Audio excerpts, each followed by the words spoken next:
ultimately your customers don't care about your profits. They care about the price of your services and your materials and your products. Let finance worry about running the profit number. Coffee's for closers only. So we've established my proposal is sound in principle. Now we're just haggling over price. Let's see how much we're going for on eBay. I mean, it's the same as Dunkin' Donuts. Costs 15 times the price. Welcome to Impact Pricing, the podcast where we discuss pricing, value, and today, the statistical relationship between them. I'm Mark Stiving. Today, our guest is Neil Biehn. Here are 3 things you want to know about Neil before we start. He spent 14 years at Pros, one of the very first pricing systems companies.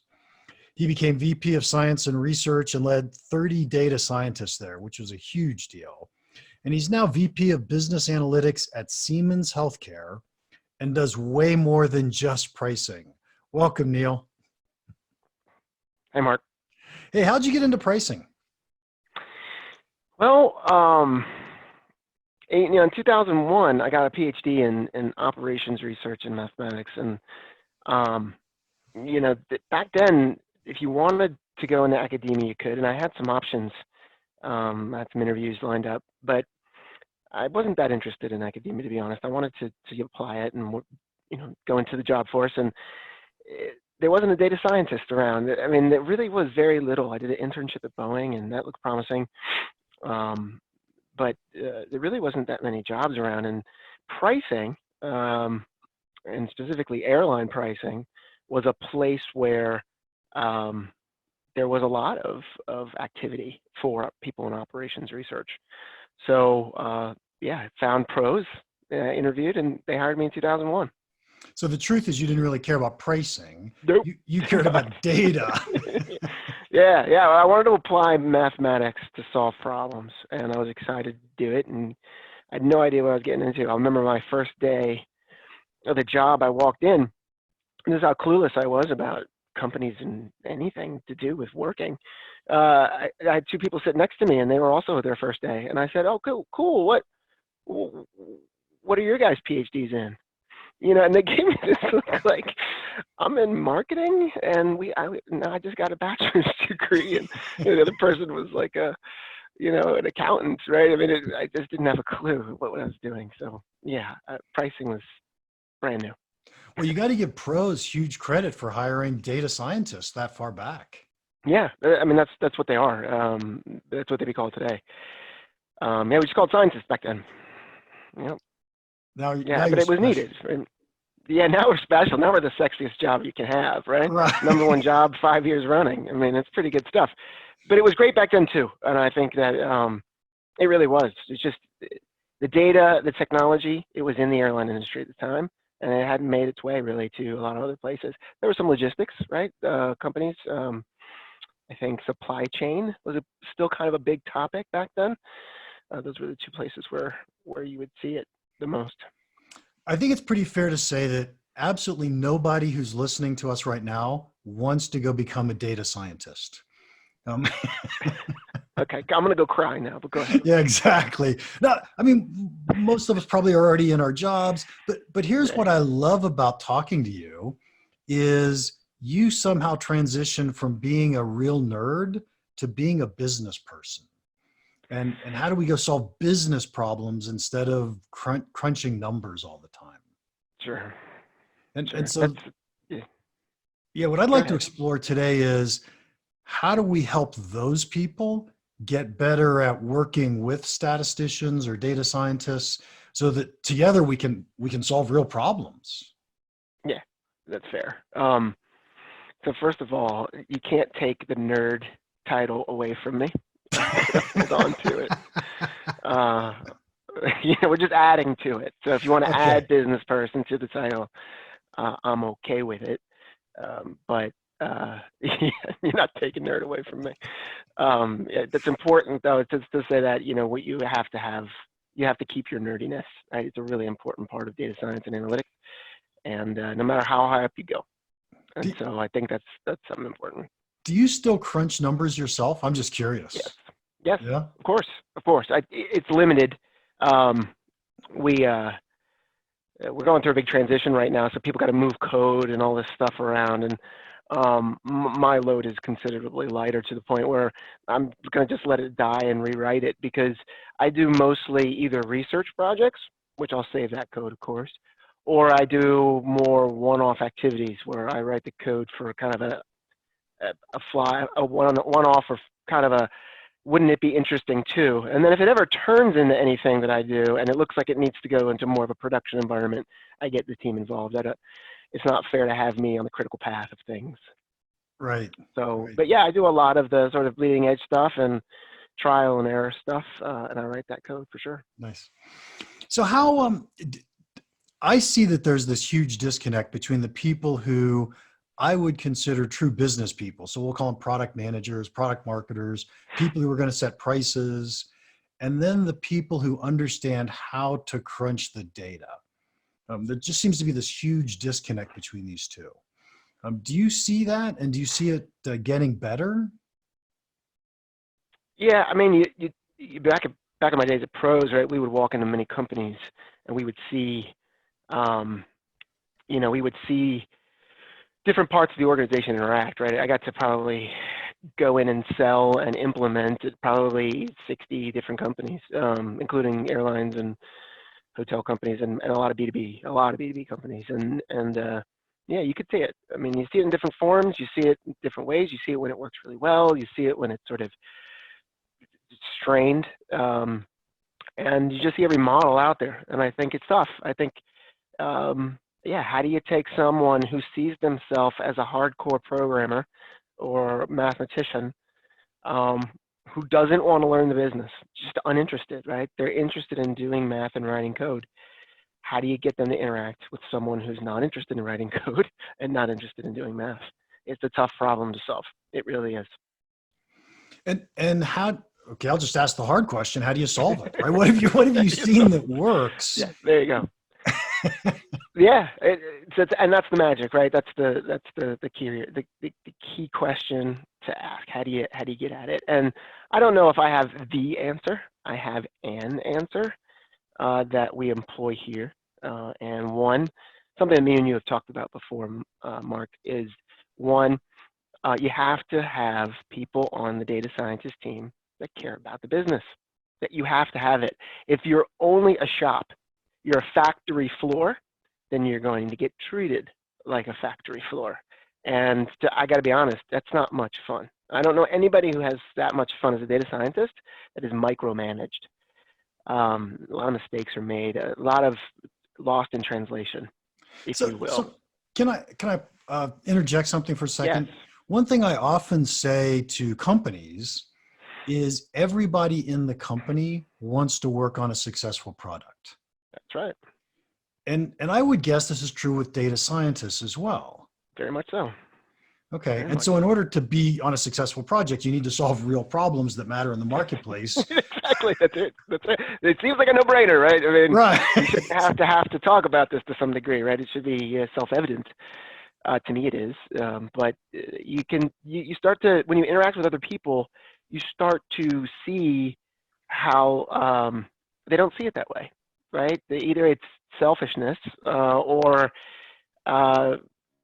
maybe they feel ownership or pride in what they do, and they want to be known for that and not for something else.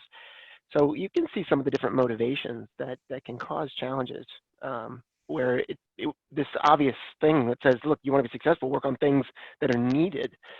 And that's one of the solutions, right? Is that we have people on the data science team that care deeply about analytics. We have some that are deeply about the business problem, and we have some really that are they really like the back office stuff, and they don't really want to be bothered. They're okay with you coming to them and saying, here's exactly what I need. They're okay with it, and they can be on the team too. I just can't have all of them like that.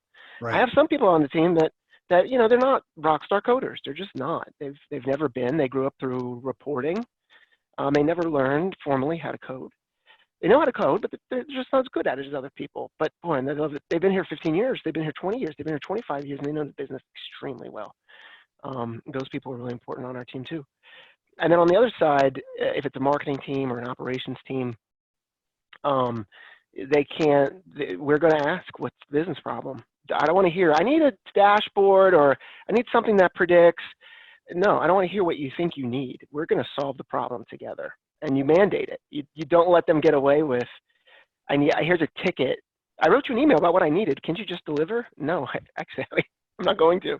We're going to sit and talk about the problem until I feel like I can wear your shoes, so that when I go back to code, all the thousands of micro decisions I'm going to make while coding, I have all that thought about the problem I'm solving in the back of my head, because you can't tell me exactly what to do. No one can do that. It takes too much time. You have to let me make micro decisions on how to solve the problem. Yep. And if I know the problem well, I'm going to make those micro decisions really well. What you just said is exactly what we teach product managers and how to interact with engineers who are developing products. Yeah, it's very similar. Right? So engineers can't, or product managers can't say, go build this. Mm-hmm. The engineering team really has to understand the problem in order to do a great job solving the problem. And that's exactly true with your teams as well. That's right. I mean, I think it's a standard. I mean, again, how self-evident do you need to get? I mean, look, at the end of the day, you're an engineer and a scientist. Data scientists are scientists. We follow the scientific method. No one says to a scientist, like a hardcore scientist in academia, we want quantum computing by end of business Tuesday. That doesn't happen in that field. Everybody knows that's silly. Right. But yet in business, it's perfectly fine to say that. I need a algorithm that predicts the number of clicks that are gonna whatever. Okay, right? Guess what? You can't have it. It doesn't work that way. We start by experimentation. We start with prototyping, and we start by learning about the problem itself. And walking around the office and saying those things over and over and over again for 4.5 years, I finally feel like I've trained people around here that it's coming. When you ask us for stuff, that's what you're getting back. And it's shown to be very rewarding. They learn a lot about the business too. And it just shortcuts all the problems of miscommunication, because once we both have a deep understanding of the problem, then it's just about solving it. Yeah, nice. And all the other junk is removed, right? You don't even know what the problem, you don't even know what the solution's actually going to be at the end of the day. And you don't even care. All that is forefront is that we've solved the problem at hand. I think when you walk in, you want to know that it's solvable and what the problem is. And then let's go figure it out. Yeah, and if you don't know it's solvable, there's things you can do in the short term to test and see. Right. Like I call it looking for, scraping the surface and seeing if there's gold there. Right? So you can do just a little digging. You don't have to dig out the entire gold, but you just want to see if it's there. Right. So let's do a test, right? There's a lot of fishing expeditions that you have to be careful not to waste your time on. So you do a test first to see if there's something there. Nice. Hey, do you have a case study that we could talk through just for kicks? Yeah, sure. This is impact pricing, so yeah, I think probably a pricing example makes sense. Yeah, I mean, if you want a good pricing example, Pros has about a bazillion white papers you can go download. I was part of several of those in the past. I haven't been there for 4.5 years, so all the later ones won't have my name on it. But they have so many success stories. What a great company, and a great piece of software, and a great science team that you're going to get a ton there. Here at Siemens, we have our own though.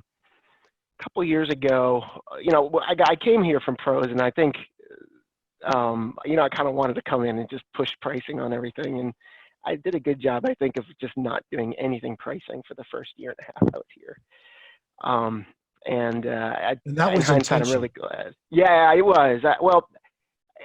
I also came in with solve the business problem. And if no one's walking around saying we have a pricing problem, and you're saying we have a pricing problem without learning the business, I think you're doing it wrong. So I needed to practice what I preached.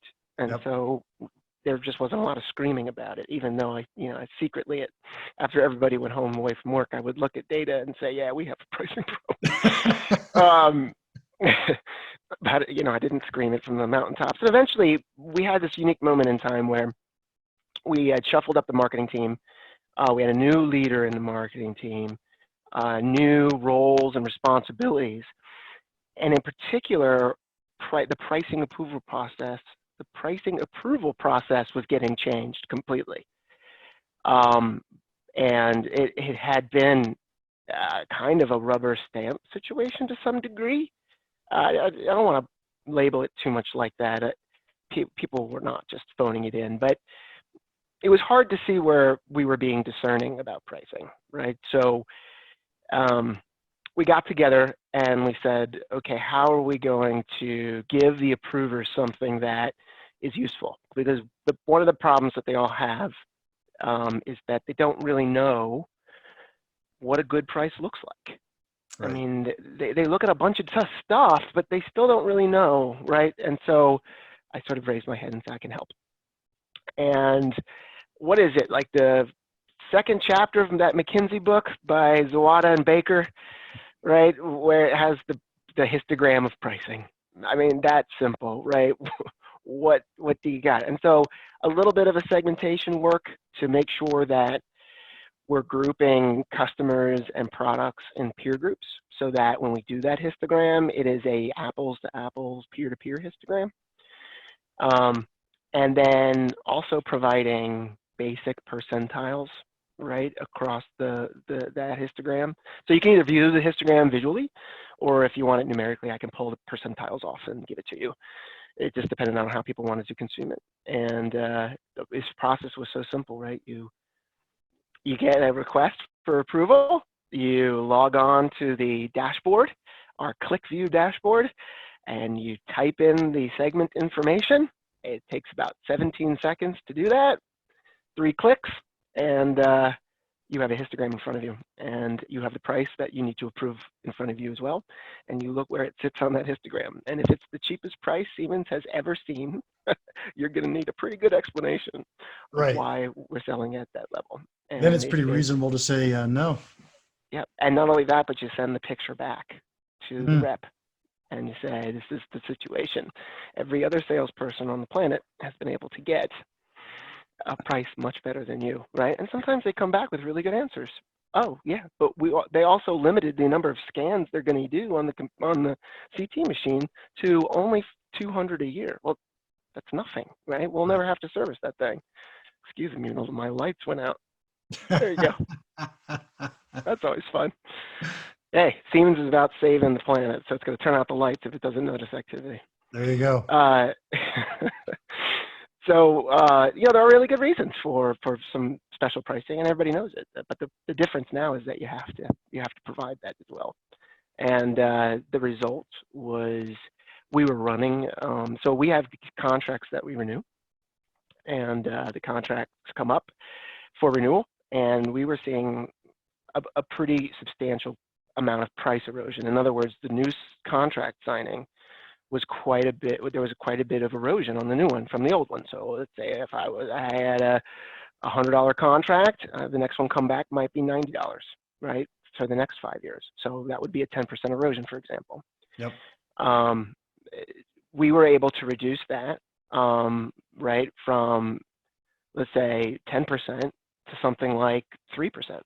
So obviously, if you do that, those weren't the exact numbers, but if you do that, you're talking about serious money, right? And you don't get to go back into your historical contracts and raise them. That's not, most salespeople are interested in that, right?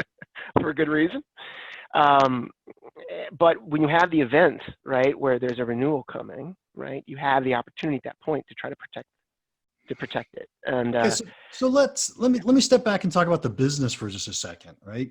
Sure. So you have the advantage of having walked in and done way more complicated pricing problems than the ones you just said. Oh yeah. Yeah. And somebody had to have come to you and said, hey, we've got this price erosion problem. How would we solve that? Yes. Well, so one is I did not break out the words machine learning, automatic price detection algorithm, the price optimization. I didn't do all those things. What I wanted to make sure everybody understood was that this is super easy and you can make a big impact. At the end of the day, the price erosion gains that we got were not on the typical transaction. We stopped the really stupid, and then put your favorite curse word there, right? Right. We stopped the stupid stuff, I Yep. mean, that's what we did. We didn't really optimize this thin veil of prices, or squeeze the orange or something. We didn't do that. We just thought we made it easy. And change is hard. People got new tools. They want to create good relationships with salespeople, and they want to own it. They don't want a machine to determine that this is theirs. They're making the call, whether or not it's a good price or not. They just need help. Yep. No, I think that's fascinating. So I think we're going to have to wrap it up here in just a couple minutes. But Sure. if you were going to give our listeners a piece of pricing advice, what would you give them? Piece of pricing advice. Number one is, if you have data and have facts, why wouldn't you use it? Every single data point that you have about price, every purchase someone makes at a price point contains an unbelievable wealth of information, and you should use it. Number two, profit as a guide for price is limited and should be used only if it is in line with the strategy of a company. You are willing to lose customers to maintain a profit margin. That's fine. If that's your strategy, then go for it. But ultimately, your customers don't care about your profit. They care about the price of your services and your materials and your products. And so you need to be involved in market research and willingness to pay. And those, as a product person or a marketer, should be your almost laser-like focus. Let finance worry about running the profit numbers. Man, that was beautiful. Absolutely loved it. I actually have to ask a follow-up question though on the first piece you gave, and that is, if you've got the price data, it's really valuable, you should use it. Here's an interesting question. What if I handed you a whole bunch of data? How can you tell me what interesting findings you could get out of that data? You're going back to the start of the podcast, right? Ask the questions, research, right? Find the problem. Where's the pain point, right? Get in it, get into the business, and get those hypotheses out of people. So I see it as two different sides. By the way, I'm with you, right? But I see it as two different sides. I see the let's say product manager says, here's some problems that I want to go solve. Yeah. And yet I see that there's all this data that maybe we could go solve problems the product manager hasn't thought of yet. Yeah. I mean, you can, right? So you just have to be careful with it. So you could imagine like throwing a 500-piece puzzle on the floor and trying to pick out the red pieces because you know they're probably going to go together, right? You could do this same kind of thing with data. You can get in there and start showing things. Just, hey, I looked at it by geography. I looked at interesting things. I looked at price points by geography. I looked at price points by product type. I looked at margins by salesperson. I looked at, and you know what? I think I found something interesting. My CFO here at Siemens, she just retired. She liked doing that with data a lot. And I said, look, I'm not so sure about this. We need some hypothesis. She's like, nope, I want the data. I want to look at it. I want you to make me a dashboard that lets me explore. And we did. I wasn't going to fight that for so long. And you know what? Interestingly enough, we found some really amazing things. I mean, we found some really cool things. It wasn't clear how to take action on it though, right? Because there was no control variable. There was no, you didn't tie it from a pain point to a control mechanism to how are we going to implement to is it actionable that you normally would do in an analytics project. You're finding these really interesting things in the data, but yet you're not sure exactly what to do about it. And it's a little dangerous if you sort of post them on the wall and say, look, I found something interesting. Right? Who knows how it'll be taken, right? What if you find that a salesperson only sold 2 big deals last year and basically took the rest of the year off? What if you find that?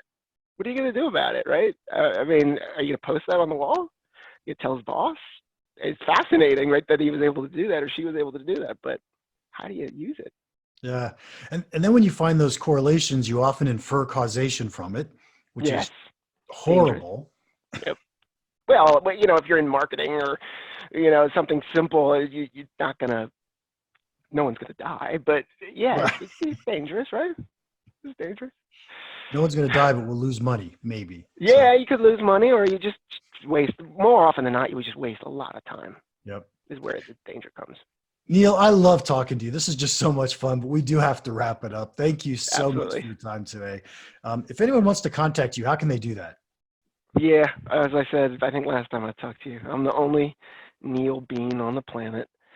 So you just have to Google me or look on LinkedIn and find me. I'm more than happy to talk to you over LinkedIn.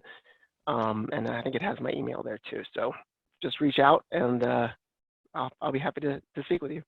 Excellent. Thanks, Neil. Episode 55. Is that a special number, Neil? Not that I know of. It's not prime. I can tell you that. 55 is all done. So let us know in the comments what you thought of the podcast. While you're at it, would you please give us a 5-star review wherever you downloaded and listened to this from? Don't forget we have a community, championsofvalue.com. And if you have any questions or comments about the podcast or about pricing in general, feel free to email me, mark@impactpricing.com. Now, go make an impact.